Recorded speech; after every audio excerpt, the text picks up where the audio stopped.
Hello dear students, आज के lecture में हम यूनिट एंड डायमेंशन मात्रक और विमा पर डिस्कस करेंगे। बहुत इजी और साथ ही साथ बहुत इंटरेस्टिंग टॉपिक है बेटा, लेकिन इजी होने के बाद भी एग्जाम के पॉइंट ऑफ व्यू से बहुत इंपॉर्टेंट टॉपिक है। ओके, अब इस चैप्टर में अपन लोग सीखेंगे कि मैं किस तरीके से किसी भी फिजिकल क्वांटिटी को क्या कर सकता हूं, रिप्रेजेंट कर सकता हूं। बट वो रिप्रेजेंट करने से पहले अपन कुछ बेसिक टर्म्स, इट मींस अगर मैं सिंपल सी बात करूं तो अपन इंट्रोडक्शन पे बात करते हैं। ठीक, तो सबसे पहले अपन लोगों को पता होना चाहिए मात्रक और विमा यूनिट एंड डायमेंशन पढ़ने से पहले सबसे पहले अपन लोगों को पता होना चाहिए फिजिकल क्वांटिटी के बारे में। फिजिकल क्वांटिटी के बारे में कि नॉर्मली फिजिकल क्वांटिटी होती क्या है, भौतिक राशि होती क्या है। तो ऐसी कंडीशन में अपन ये देखें कि the quantity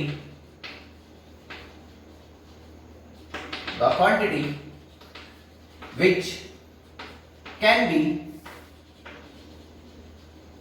measured directly or indirectly is called physical quantity। मतलब आपके पास हर वो राशि, आप लोगों के पास भौतिक राशि होगी जिसका आप प्रत्यक्ष या अप्रत्यक्ष रूप से क्या कर सकते हैं, मापन कर सकते हैं। जैसे एग्जांपल अगर मैं बात करूं तो आप सब मास, द्रव्यमान का मापन कर सकते हैं, लेंथ आप सब मेजर कर सकते हैं, ठीक, टाइम अपन लोग सब मेजर कर सकते हैं, करंट धारा अपन लोग सब मेजर कर सकते हैं। ऐसे फोर्स, प्रेशर, वर्क, ये सब अपन लोगों के पास क्या है, फिजिकल क्वांटिटी जिनका अमाउंट, ठीक है ना, जिनको अपन किसी भी प्रोसेस के थ्रू, चाहे वो डायरेक्टली हो या फिर इनडायरेक्टली हो, ठीक है ना, प्रत्यक्ष या अप्रत्यक्ष रूप से अपन उसका क्या कर लेते हैं, मापन कर लेते हैं। तो हर वो राशि आप लोगों के पास भौतिक राशि है जिसका आप आसानी से क्या कर सकते हैं बेटा, मापन कर सकते हैं। और इसी में अगर मैं जिन भौतिक राशियों का, ठीक, या जिन फिजिकल क्वांटिटी का मैं मापन नहीं कर सकता हूं उनको मैं क्या बोलूंगा, नॉन फिजिकल क्वांटिटी बोलूंगा। क्या बोलूंगा मैं उनको, नॉन फिजिकल क्वांटिटी बोलूंगा। कि कुछ ऐसी क्वांटिटीज होती हैं जिनको अपन को पता तो है ये हैं, कुछ राशि ऐसी होती है जिनके बारे में अपन को पता है ये हैं, बट अपन उनका मापन नहीं कर सकते कि वो अमाउंट में कितनी है, उनकी मात्रा कितनी है। तो सारी फिजिकल क्वांटिटीज आप लोगों के पास क्या होंगी, नॉन फिजिकल क्वांटिटीज होंगी। जैसे अगर मैं सिंपल सी बात करता हूं, ठीक, अगर सपोज मुझे दर्द है, ठीक, अब जो दर्द है ये भी एक राशि है, क्वांटिटी है, लेकिन अब अपन ये नहीं बता सकते कि कितना है, अमाउंट में कितना है। अपन ये बोल सकते हैं कि मुझे कम दर्द हो रहा है या फिर मुझे बहुत ज्यादा दर्द हो रहा है, लेकिन अगर मैं बोलूं कि अमाउंट में बताऊं तो नहीं बता सकता। अरे बस, तो ये सारी फिजिकल क्वांटिटीज जो होती हैं ये आप लोगों के पास क्या होती है, नॉन फिजिकल क्वांटिटीज होती है। अब बिल्डिंग है, अब बिल्डिंग है वो, ठीक है ना, अब उस बिल्डिंग का मैं हाइट मेजर कर सकता हूं, तो हाइट फिजिकल क्वांटिटी है। मैं उसका विड्थ, उसकी चौड़ाई मेजर कर सकता हूं, वो फिजिकल क्वांटिटी है, लेकिन बिल्डिंग फिजिकल क्वांटिटी नहीं, बस बिल्डिंग बिल्डिंग है। आई बस समझो। तो इसी तरीके से अपने पास एक होता है फिजिकल क्वांटिटी, एक होता है नॉन फिजिकल क्वांटिटी। अपन को जो बात करना है फिजिकल क्वांटिटी, भौतिक राशि पे बात करना है, जिसको अपन प्रत्यक्ष या अप्रत्यक्ष, डायरेक्टली और इनडायरेक्टली क्या कर सकते हैं, इजीली मेजर कर सकते हैं। जिसमें अपन लोगों ने कुछ बेसिक जैसे मास, लेंथ, टाइम, करंट, ठीक है ना, वॉल्यूम, इट मींस आयतन, ये सब अपन लोगों के पास क्या होती है, फिजिकल क्वांटिटीज होती है। आई बस में नेक्स्ट पॉइंट पर अपन बात करते हैं कि किसी भी फिजिकल क्वांटिटी को अगर मुझे रिप्रेजेंट करना होता है तो देखना किस तरीके से रिप्रेजेंट करते हैं अपन। अगर मुझे किसी भी फिजिकल क्वांटिटी को रिप्रेजेंट करना होता है तो मैं किसी भी फिजिकल क्वांटिटी को रिप्रेजेंट करता हूं numerical value, numerical value into unit, numerical value into unit. ठीक, इट मींस अगर मैं जैसे बात करता हूं मास, मास ऑफ अ सब्सटेंस, किसी भी सब्सटेंस के मास पर अगर मैं डिस्कस कर रहा हूं तो मैं उसको ऐसे तो लिखूंगा 5 kg। अगर मैं लेंथ पर डिस्कस कर रहा हूं, लेंथ ऑफ पाथ, पाथ की लंबाई, तो मैं उसको इस तरीके से लिख सकता हूं 5 मीटर। इसी तरीके से अगर मैं वॉल्यूम पे बात करता हूं, वॉल्यूम ऑफ मिल्क, तो वो कितना होगा मेरे पास 5 लीटर। आई बस में उसको, तो मैं किसी भी फिजिकल क्वांटिटी को, किसी भी भौतिक राशि को अगर व्यक्त करता हूं तो मेरे पास संख्यात्मक मान तो होना ही चाहिए, साथ में क्या होना चाहिए, यूनिट होना चाहिए।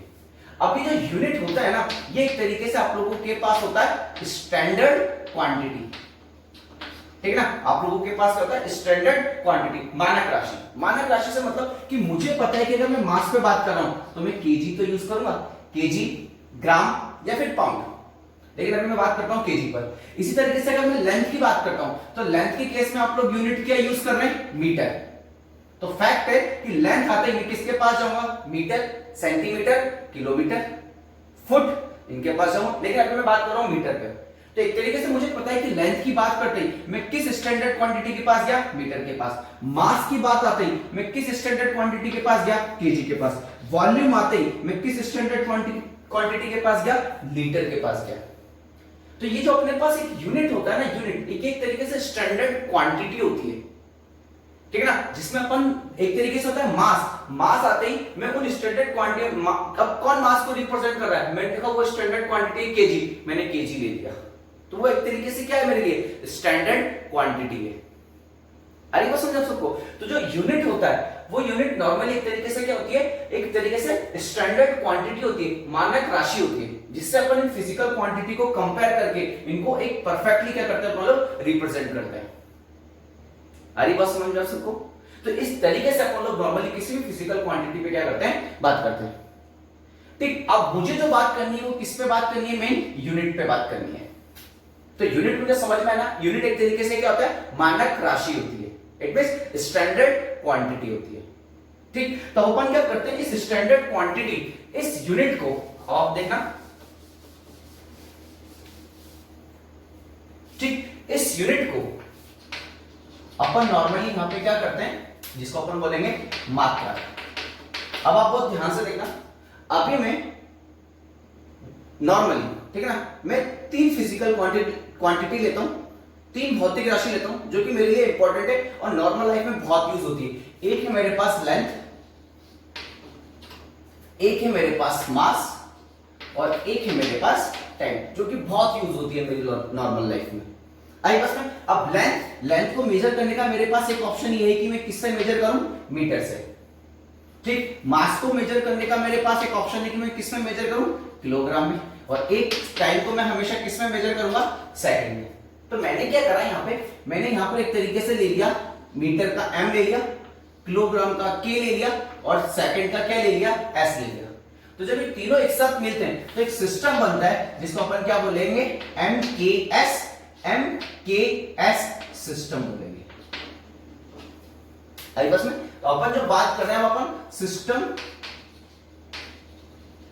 सिस्टम्स ऑफ यूनिट पर बात कर रहे हैं कि यूनिट को आप किस किस तरीके से रिप्रेजेंट कर सकते हैं, किन किन सिस्टम में रिप्रेजेंट कर सकते हैं। तो एक सिस्टम होता है आप लोगों के पास MKS सिस्टम।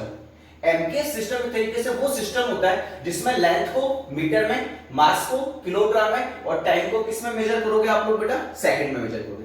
इसी तरीके से एक होता है, अब मैं मीटर में ना मेजर करके मैं सेंटीमीटर में भी तो मेजर कर सकता हूं ना, किलोग्राम में ना मेजर करके मैं ग्राम में भी तो मेजर कर सकता हूं, और इसको मैं सेकंड ही देने देता हूं। आगे बस में, तो मैंने यहां से C लिया, यहां से G लिया, यहां से S लिया, तो एक सिस्टम होता है आप लोगों के पास CGS सिस्टम, एक सिस्टम होता है आपके पास CGS। ठीक, उसके बाद एक सिस्टम और होता है जैसे कि मीटर, सेंटीमीटर, तो मैं यहां पे बात करता हूं फुट, यहां पे मैं बात करता हूं पाउंड और यहां पे मैं बात करता हूं सेकंड। तो S, P और F ले लिया, P ले लिया, S ले लिया, तो जो नया सिस्टम आपके पास बनेगा उसको आप क्या बोलोगे, FPS सिस्टम बोलोगे। आई पास में, अभी जितने भी सिस्टम होते हैं, ठीक, MKS system, CGS system, FPS system, ये सब एक दूसरे से रिलेटेड होते हैं।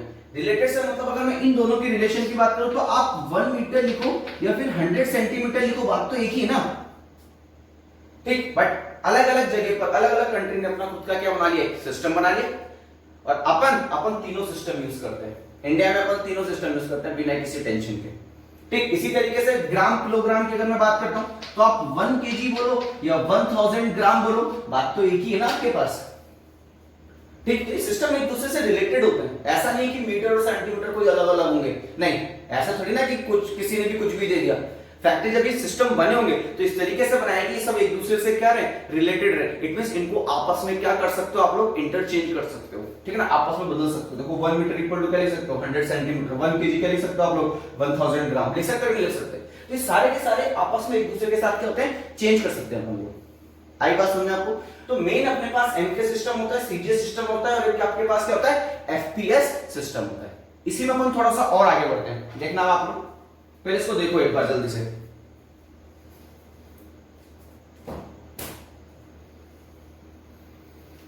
ठीक है, अब आप देखना इसी एमके सिस्टम में अपन थोड़ा सा सीजीएस सिस्टम और एफपीएस में इसी सिस्टम में थोड़ा सा और आगे बढ़ते हैं। और फोर्थ तरीके का आपके पास जो सिस्टम होता है आप लोगों के पास एसआई सिस्टम। कौन सा सिस्टम होता है बेटा, एसआई सिस्टम। अब जो एसआई सिस्टम होता है ये एक तरीके से SI system is modified form of MKS system, ठीक है ना। तो जो एसआई सिस्टम है वो एक तरीके से क्या है, मॉडिफाइड फॉर्म है किसकी, एमकेएस सिस्टम की। जैसे अपन लोगों ने ट्रायंगल लॉ और पैरेलल लॉ पढ़ा कि नहीं पढ़ा वेक्टर एडिशन में, तो अपन क्या बोलते हैं कि जो पैरेललोग्राम लॉ है वो एक तरीके से मॉडिफाइड फॉर्म है किसकी, ट्रायंगल लॉ की। तो एज इट इज यहाँ पे आप एमके सिस्टम की बात करेंगे, एसआई सिस्टम की बात करेंगे, तो एक तरीके से जो एसआई सिस्टम होता है वो एक तरीके से मॉडिफाइड फॉर्म होती है किसकी, एमके सिस्टम की। सब कुछ सेम मिलेगा। आगे बात समझना सबको। इसी तरीके से अगर अपन बात करते हैं तो अपन यहां पर अगर बात करें कि जो एसआई सिस्टम होता है, ठीक है ना, तो अपन इसको इसका जो फुल नेम होता है, full name of SI system is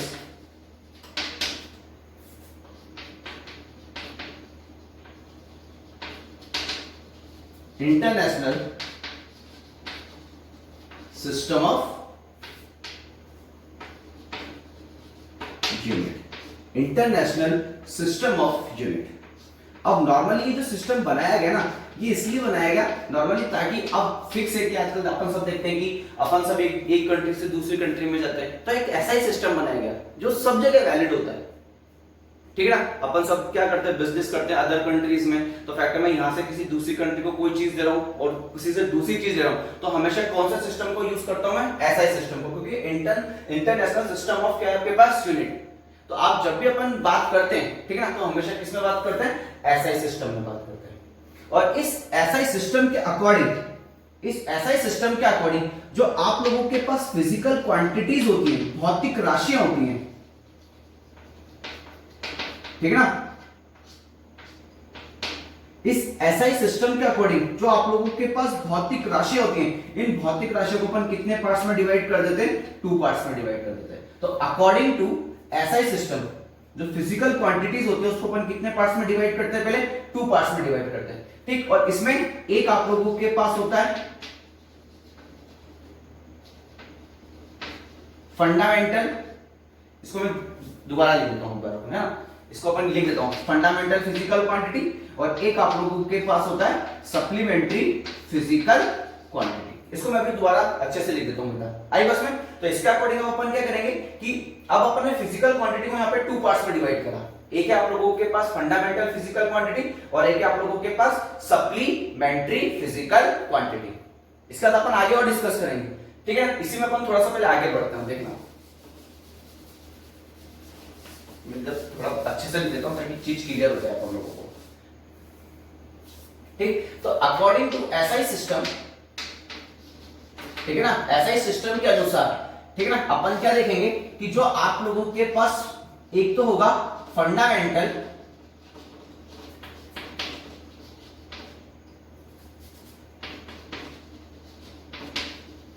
physical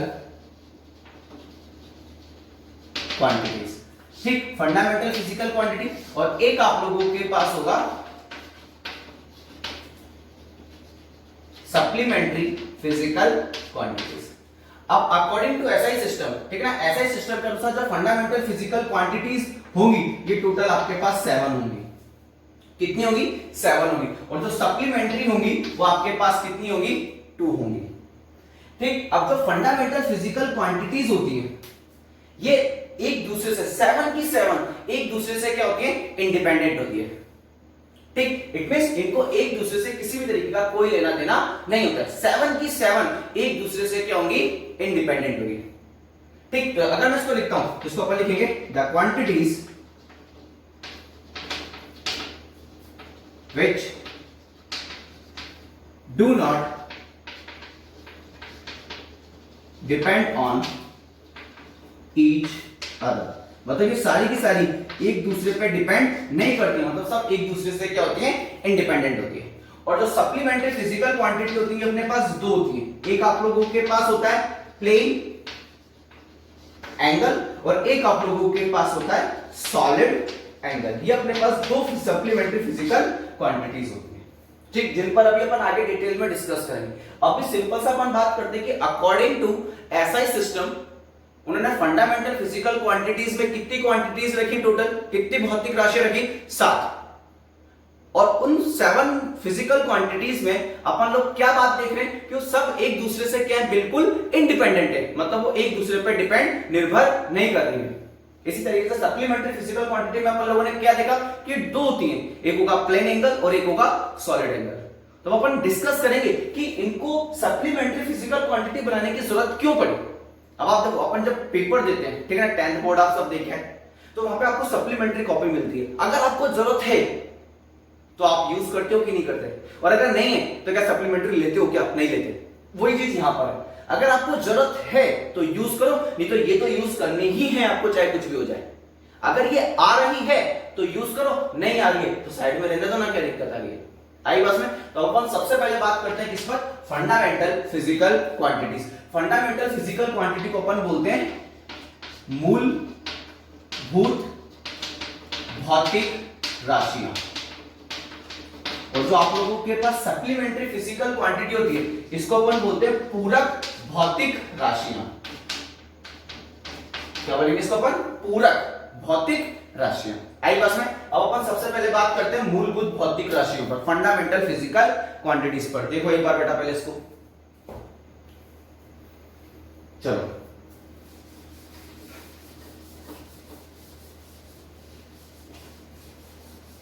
अब आप बहुत ध्यान से देखना बेटा, ठीक, कौन कौन सी है। तो मैं यहां पे लिखता हूं फंडामेंटल फिजिकल क्वांटिटीज, ठीक, और इधर लिखता हूं मैं एसआई यूनिट, और इधर लिख देता हूं सिंबल ऑफ यूनिट। उस यूनिट के सिंबल को अपन कैसे रिप्रेजेंट करेंगे, तो देखना आप लोग। फर्स्ट जो आप लोगों के पास होता है वो होता है मास, द्रव्यमान, ठीक, जिसको अपन एसआई यूनिट होती है इसकी किलोग्राम, और इसको अपन किससे रिप्रेजेंट करेंगे, केजी से रिप्रेजेंट करेंगे, ठीक। इसी तरीके से जो सेकंड आप लोगों के पास होगा, सेकंड आप लोगों के पास होगा लेंथ, ठीक, तो इसको अपन रिप्रेजेंट करेंगे किससे, मीटर से, और यहां पे अपन इसको लिखेंगे स्मॉल एम से।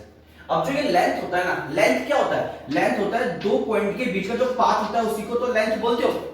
और इसी लेंथ को अपन जैसे अलग अलग पॉइंट डिस्कस करते हैं तो इस लेंथ को अपन अलग अलग नाम से जानते हैं, जैसे लेंथ, ठीक है ना, इसी को अपन एक तरीके से क्या बोल सकते हैं, इसी को अपन लोग विड्थ बोल सकते हैं, ठीक, इसी को अपन एक तरीके से क्या बोल सकते हैं, हाइट बोल सकते हैं, इसी को अपन एक तरीके से क्या बोल सकते हैं, डिस्टेंस बोल सकते हैं, और इसको अपन एक तरीके से क्या बोल सकते हैं, डिस्प्लेसमेंट बोल सकते हैं।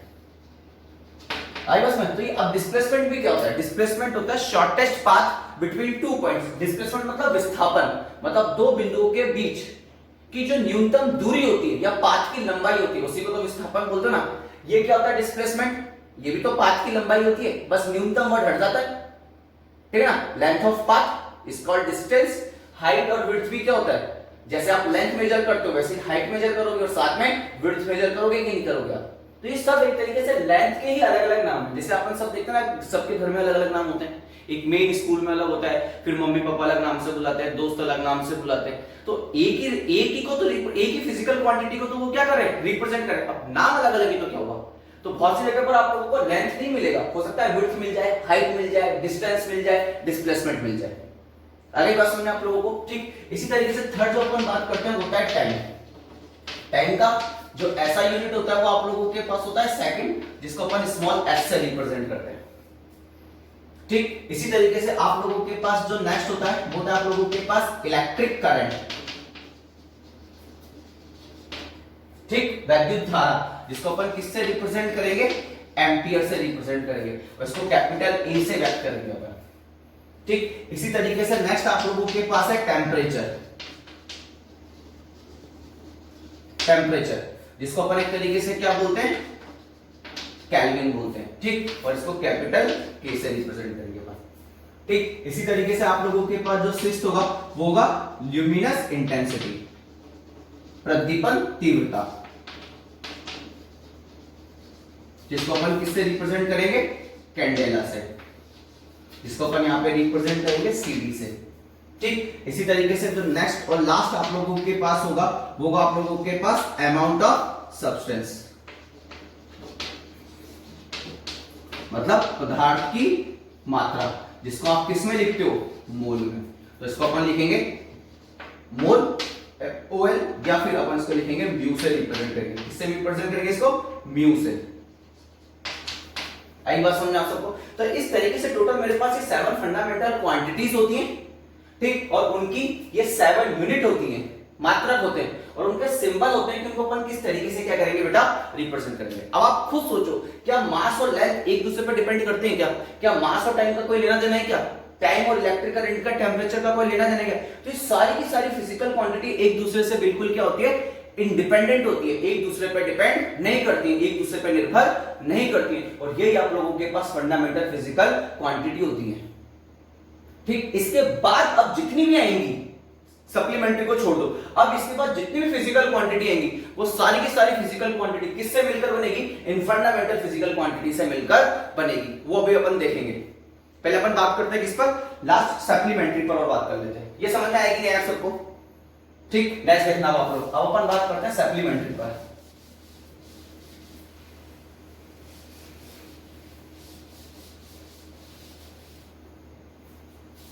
देखना अपन बात करते हैं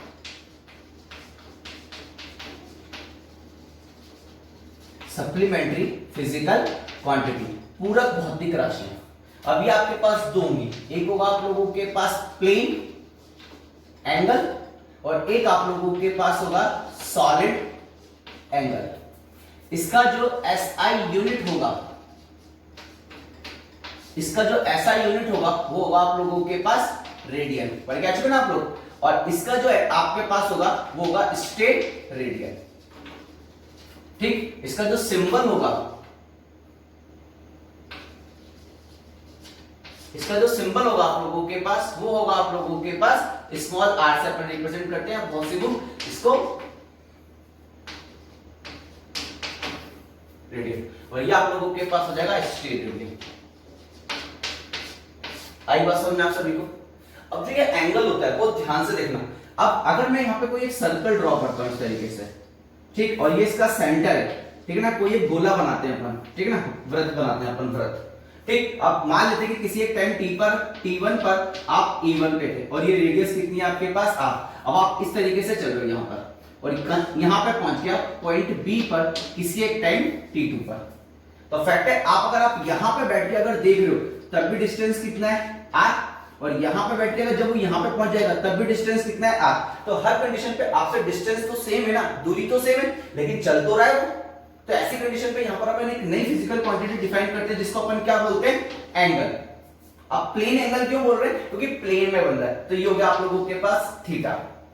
तो आप लोगों के पास जो प्लेन एंगल होता है इसको आप किस तरीके से लिखते हो, लेंथ ऑफ अर्क अपॉन में रेडियस, ठीक है ना। अर्क अपॉन में रेडियस लिखते हो कि नहीं लिखते? तो अब आप यहां से यहां तक जा रहे ना, ये हो जाएगा a b अपॉन में कितना हो जाएगा, रेडियस r। अब आप खुद देखो, लेंथ ऑफ r, और लेंथ की यूनिट अभी आप लोग पढ़ के आए मीटर होती है, ठीक है ना। और रेडियस तो आप मीटर सेंटीमीटर में, तो ऊपर भी मीटर नीचे भी मीटर, तो एक तरीके से तो मीटर से मीटर कैंसिल हो गया, तो ये तो यूनिटलेस हो गया। लेकिन अपन क्या देखते हैं कि जो ये प्लेन एंगल और सॉलिड एंगल होता है ना, फिजिक्स में, मैथमेटिक्स में बहुत जगह यूज होता है। एंगल बार बार में आएगा आप लोगों के पास, तो फैक्ट है एक तरीके से वैल्यू रखता है। तो ऐसी कंडीशन पे इसके पास यूनिट नहीं होने के बाद भी इसको अलग से एक यूनिट दी गई जिसको क्या बोला गया, रेडियन बोला गया। कि जो प्लेन एंगल ये है तो यूनिटलेस, तो इसका कोई वैल्यू नहीं है, लेकिन जब स्टडी करी तो पता लगा एंगल तो बहुत इंपॉर्टेंट रखता है, इंपॉर्टेंस है इसकी तो फिजिक्स में। तो फिर ऐसी कंडीशन पे यूनिट नहीं होने के बाद भी ऊपर भी मीटर नीचे लेंथ ऑफ अर्क, मतलब जो भी आपके पास ये पाथ है इसका लंबाई बट अपॉन में कितना हो जाएगा, रेडियस। तो यही तो एंगल होता है ना आप लोगों के पास। अब इसका लेंथ मतलब मीटर, रेडियस मतलब metre centimetre, metre centimetre, metre centimetre, तो कैंसिल हो जाएगा, तो ये तो यूनिटलेस हो गया। तो ऐसी कंडीशन पे फिर इसको अलग से, यूनिटलेस होने के बाद भी इसको अलग से एक यूनिट दी गई जिसको अपन क्या बोलते हैं, रेडियन। और इसी तरीके से आप लोगों के लिए होता है सॉलिड एंगल। नॉर्मली जो एंगल होता है ना ये 2D के लिए डिफाइन होता है। किसके लिए डिफाइन होता है, 2D के लिए। और जो सॉलिड एंगल होता है ये नॉर्मली किसके लिए डिफाइन होता है, 3D के लिए डिफाइन होता है। ये तो आप लोगों के लिए किसके लिए डिफाइन हुआ, सर्किल के लिए डिफाइन हुआ, इट मींस वृत्त के लिए डिफाइन हुआ। और जो आप लोगों के पास सॉलिड एंगल होता है ये किसके लिए डिफाइन होता है, ये डिफाइन होता है स्फीयर के लिए, ठीक, इट मींस गोले के लिए। एंड ये बात समझा सबको। तो यहाँ पे जो भी होगा 3D का मतलब समझ गए ना, x y z तीन एक्सिस चेंज होगी। और यहाँ पे 2D ओनली दो एक्सिस चेंज हो रही है, x y। देखो ऐसे तो मूव कर रहा है वो, तो x चेंज कर रहा है और साथ में क्या चेंज कर रहा है, y चेंज कर रहा है।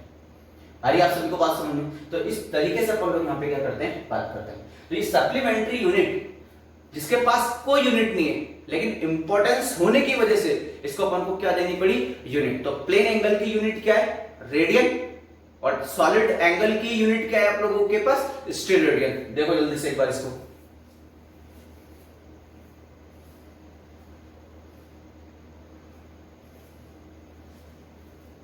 आई बात समझ में। तो ये होता है अपने पास फंडामेंटल और यही होता है अपन लोगों के पास एक तरीके से सप्लीमेंट्री। अब आपको ध्यान से देखना, अब फिक्स है, अपन सबको पता है कि फिजिकल क्वांटिटी है 7 और 2, 9 तो है नहीं। फिजिकल क्वांटिटी भौतिक राशियां तो बहुत सारी हैं। जैसे अगर मैं एक एग्जांपल लेके बताता हूं आप लोगों को, देखना, ठीक। जैसे अपन एग्जांपल लेते हैं, ठीक ना, अपन एग्जांपल लेते हैं क्या, स्पीड। स्पीड क्या होता है, स्पीड होता है डिस्टेंस अपॉन में टाइम, डिस्टेंस अपॉन में टाइम। अब आपको ध्यान से देखना, डिस्टेंस फंडामेंटल, टाइम भी फंडामेंटल। अब देखो दो फंडामेंटल फिजिकल क्वांटिटी, ठीक है ना, दो मूलभूत भौतिक राशियों का जब मैंने अनुपात लिया, रेशियो लिया, तो मेरे पास एक नई फिजिकल क्वांटिटी आई जिसको मैंने क्या बोला, स्पीड। अब स्पीड किस पर डिपेंड कर रहा है, स्पीड डिपेंड कर रहा है डिस्टेंस पर और स्पीड डिपेंड कर रहा है किस पे, टाइम पर। तो अब ऐसी फिजिकल क्वांटिटीज, ठीक है ना, ऐसी भौतिक राशियां जो फंडामेंटल फिजिकल क्वांटिटी पे डिपेंड करती है, मूलभूत भौतिक राशियों पे निर्भर करती है। तो इस तरीके की जो फिजिकल क्वांटिटीज होती हैं इनको अपन क्या बोलते हैं, एक तरीके से ड्राइव्ड फिजिकल क्वांटिटी, जिसको अपन एक तरीके से बोलेंगे व्युत्पन्न भौतिक राशि। आएंगे एक बस में। तो व्युत्पन्न भौतिक राशि, derived physical quantities are those quantities which depends on fundamental physical quantities. मतलब व्युत्पन्न भौतिक राशियां वे भौतिक राशियां हैं जो मूलभूत भौतिक राशियों पे क्या करती हैं, डिपेंड करती हैं। तो इसको अपन लिख सकते हैं बिना किसी टेंशन के, द क्वांटिटीज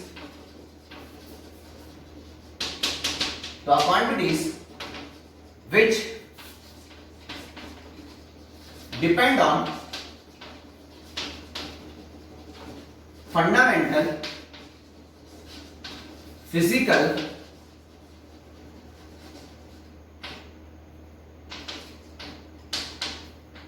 quantities, ठीक। The quantities which depends on fundamental physical quantities are called derived physical quantities, व्युत्पन्न भौतिक राशियां। आई बात में। यहां तक देखो, कल के लेक्चर में अपन इन ड्राइव्ड फिजिकल क्वांटिटीज जो व्युत्पन्न भौतिक राशियां, कल अपन लोग इसके यूनिट मतलब इसके मात्रक निकालना सीखेंगे बेटा। आई बात सुन, देखो जल्दी से।